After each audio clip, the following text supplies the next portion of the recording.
do tema Análise comparativa do eletrocardiograma com o Holter na avaliação da frequência cardíaca na insuficiência cardíaca com fração de ejeção reduzida e ritmo sinusal.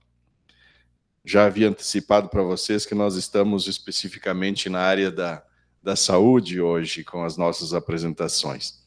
O professor Fábio Eduardo possui graduação em Medicina pela Universidade de Caxias do Sul, residência médica em Medicina Interna pelo Hospital Geral, residência médica em Cardiologia pelo Hospital Nossa Senhora da Conceição, de Porto Alegre, especialista em Cardiologia pela Sociedade Brasileira de Cardiologia, atualmente é docente desta instituição, é chefe do Serviço de Cardiologia do Hospital Geral, chefe da Unidade de Dor Torácica do Hospital da Unimed, de Caxias do Sul, coordenador da Residência de Cardiologia do HG, investigador do Instituto de Pesquisas em Saúde, nosso IPS, coordenador do Ambulatório de Insuficiência Cardíaca do CECLIN, UCS, mestre em Ciências da Saúde, na UCS,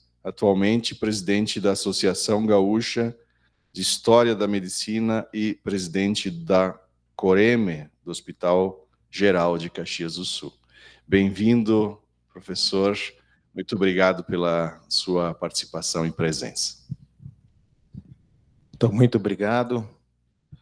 Bom dia a todos. Eu queria agradecer, então, é uma honra estar aqui e agradecer a oportunidade de poder ter esse espaço para divulgar o nosso trabalho, para divulgar essa pesquisa, enfim, que foi a minha dissertação de mestrado apresentada o ano passado. Então, na verdade, esse título comprido aqui, mas na verdade, o que a gente estudou, assim, é um método de aferição, então, de avaliação da frequência cardíaca. Antes de eu entrar diretamente na pesquisa, eu queria falar um pouco sobre o contexto que a gente tá inserido. Então, o nosso hospital geral, nosso hospital escola e o nosso centro clínico, onde são feitos os atendimentos ambulatoriais. Então, é importante a gente colocar que a gente é referência para 49 municípios da nossa região. Então, mais de 1 milhão de pessoas, mais de 1 milhão de habitantes. E a gente atende realmente alta complexidade. E a gente faz, desde 2016, então a gente tem a pós-graduação então, em Ciências da Saúde, nossa ideia é, junto com o curso de Medicina, fazer um atendimento assistencial de qualidade e, sim, também pesquisa de qualidade. Um pouquinho eu quero trazer para vocês a linha do tempo, de como é que a gente tem trabalhado, especialmente essa temática da insuficiência cardíaca. Em 2016, a gente começou a trabalhar isso, nesse programa Optimize, que, na verdade, era uma diretriz da Sociedade Brasileira de Cardiologia. Então, foi a semente que a gente começou a organizar o atendimento dos pacientes com insuficiência cardíaca na nossa instituição. Em 2016, juntamente com a criação, então, da unidade de alta complexidade em oncologia, o UNACOM, no Hospital Geral, então, várias quimioterapias, radioterapia, que acabam podendo ter um comprometimento, então, cardíaco, uma cardiotoxicidade. A gente criou um ambulatório de cardio-oncologia, que temos até hoje, junto ao UNACOM. Em 2016, outubro, a gente criou um núcleo de tratamento de insuficiência cardíaca no Hospital Geral. E uma coisa que eu acho muito importante, que estão completando 6 anos, desde janeiro de 2018, a gente tem um ambulatório de insuficiência cardíaca no CECLIN. Então, todas as quartas-feiras à tarde, a gente acaba recebendo pacientes referendados com essa doença, para fazer um atendimento sistematizado, enfim, uma assistência adequada para essa população, e também a gente fazer ciência, fazer pesquisa. Então, assim, qual que é o tamanho do problema, o tamanho da encrenca, A insuficiência cardíaca é considerada, assim, a epidemia do século XXI. Por quê? né, a gente tem melhorado o controle das doenças crônicas, a população tem vivido cada vez mais, e chega um momento, né, que o coração acaba esgotando. Então, acaba entrando, né, em falência, perde sua força de contração, enfim. Então, cada vez mais ela é presente. Então, 1 a 2% da população, vocês vão ver que tem um prognóstico muito ruim, né, eu costumo dizer assim, que é o câncer da cardiologia. Vai ver, em 5 anos, 50% desses pacientes podem estar mortos. Né? Então, ela tem que ser olhada também com muito carinho. Às vezes não se olha assim com a mesma exigência que a gente olha um paciente com neoplasia. Então, acho isso importante também te levantar isso com relação ao tema. É a principal causa de internação hospitalar para pacientes acima de 65 anos. Tem uma elevada taxa de mortalidade hospitalar e reinternação. Pra vocês terem uma ideia, em 2016 saiu o primeiro registro brasileiro de insuficiência cardíaca, o BRIF, e mostrou que 12% dos pacientes morrem durante a internação no Brasil. SUS, convênios, enfim, geral. Então, é um problema realmente que existe uma lacuna, um gap, que a gente tem que tratar melhor esses pacientes. E, obviamente, né, a principal causa de internação, enfim, é extremamente onerosa para o sistema de saúde. Então, a gente tem que tomar medidas para melhorar isso, porque senão, né, a gente não vai conseguir suportar. E ao longo dos anos, vou dizer para vocês assim, que o arsenal terapêutico, né, as coisas que a gente pode fazer para melhorar o paciente que tem a falência cardíaca, surgiu muita coisa nos últimos 20 anos. Medicamentos, dispositivos, marca-passos especializados, até o transplante cardíaco acabou evoluindo, mas mesmo assim tem aqueles números de mortalidade. Então existe, e tem muito espaço para a gente tentar melhorar. E a questão que eu levanto, né, essa minha pesquisa, foi uma coisa que surgiu assim no atendimento diário dos pacientes. Uma das metas do tratamento do paciente era manter uma frequência cardíaca mais baixa. Por quê? A gente sabe, aqui já está, pesquisas já mostram, independente do paciente ter doença cardíaca ou não, quem tem a frequência cardíaca mais elevada fica mais doente e morre mais. Então, teve um trabalho que mostrou pacientes que tinham frequência cardíaca, pacientes com cardiopatia, frequência cardíaca acima de 80, comparados com quem tinha frequência cardíaca de repouso menor que 60, né, os que tinham frequência cardíaca maior, com uma maior mortalidade. Então, essa era uma coisa que a gente já buscava, já era uma meta terapêutica. Então, assim, a redução da frequência cardíaca, sabe, o enchimento do coração, que ocorre, né, é chamado diástole, né, se o coração está mais lento, o enchimento melhora. Tem um melhor enchimento ventricular, tu tem um melhor enchimento das coronárias, tu diminui o trabalho do coração, tu poupa o coração, né, tu melhora o desempenho dele e estabiliza melhor a pressão, a frequência cardíaca dele. E, além disso, tem menos estresse mecânico. E, além disso, também uma frequência cardíaca elevada pode aumentar o número de moléculas inflamatórias e de espécies reativas de oxigênio no nosso organismo, que também podem ser danosas. Então, essa seria o racional assim, dessa pesquisa. Então, né, qual que era a minha pergunta? Assim? Então, como é que a gente avaliava a frequência cardíaca do nosso paciente? Ele vinha no consultório, vinha lá, a gente palpava o pulso dele, contava lá, media a frequência. Ou a gente faz um eletrocardiograma, é um exame simples, barato, amplamente disponível naquele momento e faz aquela avaliação. Mas a minha pergunta é, aquele momento que a gente está com o paciente no consultório, atendendo ele, vendo ele, será que ele expressaria o dia inteiro desse paciente, como é que ele, as atividades dele, a frequência cardíaca, como é que ela se comportaria? Então, é uma coisa que me incomodava. Será que eu estou realmente fazendo essa medida bem espaçada? Assim, será que realmente eu estou avaliando de uma maneira adequada a frequência cardíaca do meu paciente? Então, essa era a questão. Então, não estava definido qual a melhor maneira de a gente avaliar então, a frequência cardíaca do paciente. A medida lá dependia o quê? De como era medido, o período do dia que era feito, diferentes circunstâncias. o paciente está ali, por exemplo, nosso ambulatório, o paciente vem lá às 4 da manhã, lá de Bom Jesus, consultar, não tomou café, não tomou seu remédio, ele vem de manhã, tem a consulta de tarde, será que isso não interfere na frequência cardíaca dele? Apenas um exemplo. Fenômeno, existe sabidamente o fenômeno da hipertensão do avental branco, né? O paciente vai, quando chega um profissional de saúde, a pressão está mais alta, em casa está normal. Será que não existe um fenômeno também da taquicardia ou da elevação da frequência cardíaca do avental branco? Então, são coisas que a gente pensava.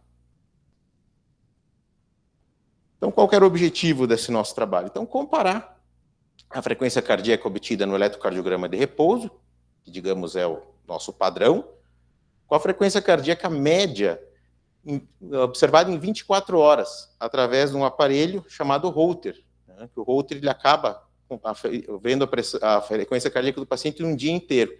Então, o eletrocardiograma é um exame barato, amplamente disponível. Né? O paciente deita numa maca ali, a gente coloca adesivos plásticos, que são os eletrodos, e é feito o registro da atividade elétrica do coração, sai rapidamente numa tira de papel e a gente afere a frequência cardíaca.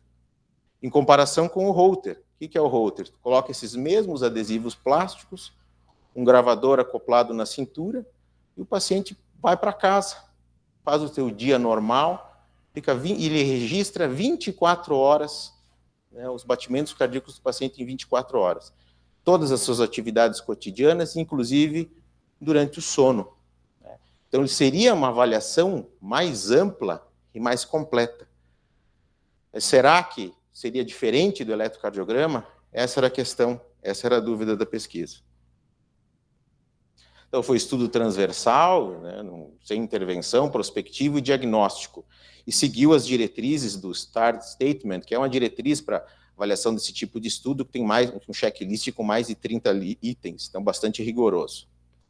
Então, foram incluídos os pacientes com mais de 18 anos, que tinham uma insuficiência cardíaca específica, tá? com mais grave, digamos assim, uma fração de ejeção menor que igual a 40%. Fração de ejeção é a força de contração do coração. É normal acima de 55%. Então, abaixo de 40% já é uma redução bastante significativa. E que não apresentavam arritmia, apresentavam um ritmo cardíaco normal, que é o ritmo sinusal. Então, pacientes que utilizavam marca-passo, outros aparelhos que atrapalhariam, então, a frequência cardíaca natural do paciente foram excluídos, assim como pacientes que estavam ruins, descompensados, que naquele momento estavam, por essa descompensação, também não poderiam ser avaliados.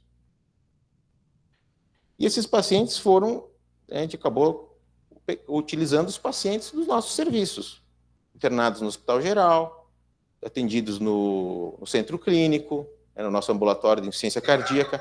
O centro clínico aqui eu incluo o Instituto de Medicina do Esporte, bloco 70. Então, muitos desses pacientes fazem um trabalho de reabilitação cardiovascular, a gente encaminha eles para lá, tanto público como privado, então, convênios, eles acabam fazendo um trabalho muito interessante lá. Então, pacientes de lá também, que faz parte do CECLIN, também foram incluídos. Bom, então, os pacientes assinavam o termo de consentimento, né, eram coletados dados dos exames, dados clínicos deles, enfim, era agendado no Instituto de Cardiologia da Serra Gaúcha, onde eu trabalho. O paciente acabava fazendo, ia 2 dias lá. No dia 1, ele fazia um primeiro eletrocardiograma, esperava 5, 10 minutos, como mandam os bons preceitos para tu fazer o exame. E instalava, então, o dispositivo do Holter, né, ia para casa, ficava 24 horas com o seu aparelho, controlando, então, a sua frequência cardíaca, e no dia seguinte ele voltava na clínica, então era retirado o Holter e realizado mais 2 eletrocardiogramas com intervalo de 10 minutos. Então, eram 3 medidas de eletrocardiograma comparadas, então, com a medida de 24 horas da monitorização prolongada do coração. A gente incluiu, feito cálculo amostral, enfim, 140 pacientes, tá, que realizaram, 5 foram excluídos porque foi identificado que durante a monitorização prolongada eles tinham arritmia, que era um dos critérios, né, de exclusão, então não poderiam ser avaliados. Então, no final, a gente ficou com 135 pacientes. A nossa população, paciente, a idade média 65 anos, né, 63% de homens, 83% da raça branca, então, geralmente é um perfil também encontrado nesse tipo de pesquisa, do grupo de pacientes com insuficiência cardíaca. Eles tinham uma gravidade moderada, assim, esse score, o NIRA, que é o score de avaliação de capacidade funcional do paciente, de cansaço para realizar suas atividades, né? Estava com um valor intermediário. A fração de ejeção eram pacientes realmente graves, né? Isso reflete a gente ser um centro de referência de alta complexidade, então os pacientes tinham uma média de força de contração de 30%, muitos deles, 54%, já eram pacientes que eram a etiologia, a origem da insuficiência cardíaca era por causa de infartos, já tinham feito cirurgias de ponte safena, já tinham feito colocação de stents coronarianos, tá? E assim, pacientes graves, né, 50% eram pacientes oriundos de internações no hospital geral. Então, o perfil pacientes com sobrepeso, índice de massa corporal média de 27, 65% hipertensos, 37% diabéticos e 26% pacientes tabagistas. Bom, agora vamos para as análises, então. Esse primeiro gráfico aqui ele define, então, a magnitude da associação. Então, se compara a variância da frequência cardíaca no Holter, na monitorização prolongada, comparada, então, com a medida daqueles três eletros. Então, a magnitude da associação, a gente pode ver visualmente que ela é parecida, né, mas a gente tem o índice de determinação, que está pequeno aqui, mas deu 63%. Então, o índice de determinação entre 50% e 70%, existe uma forte associação. Então, existe uma forte associação entre as duas medidas. Então, isso seria um subsídio para a gente continuar a nossa análise. Eles são associadas, essas duas variáveis quantitativas são associadas. Esse primeiro gráfico nos traz isso. Na sequência, a gente fez um gráfico, o plot de Bland-Altman, que ele analisa a concordância, então, entre essas duas medidas. Analisa graficamente isso. Então, seria o Holter com a diferença média entre o Holter e o eletrocardiograma. E a gente vê também visualmente que existe uma concordância, claro, nos extremos, a gente pode ver naturalmente a concordância é menor, mas para a maioria dos pacientes que fica com a frequência cardíaca entre 50 e 70, 50 e 80, a gente tem uma boa concordância dos dois métodos. E, por fim, a gente fez uma terceira análise, que essa é uma análise assim, que foi até, comparada com a literatura, um pouco inédita, né, que a gente comparou, né, a acurácia de testes diagnósticos. Então, a gente comparou o Holter com o eletro. A gente não pôde comparar todas as frequências, teve que pegar uma frequência entre 50 e 70 e fez a comparação dos métodos de acurácia diagnóstica. E o que a gente observou? Aqui a gente analisa também, graficamente, pode ver a sensibilidade e especificidade do teste, e a área sobre a curva, ela calcula a acurácia. Então, uma área sobre a curva acima de 90% seria excelente. A nossa área sobre a curva, né, foi 89,6%.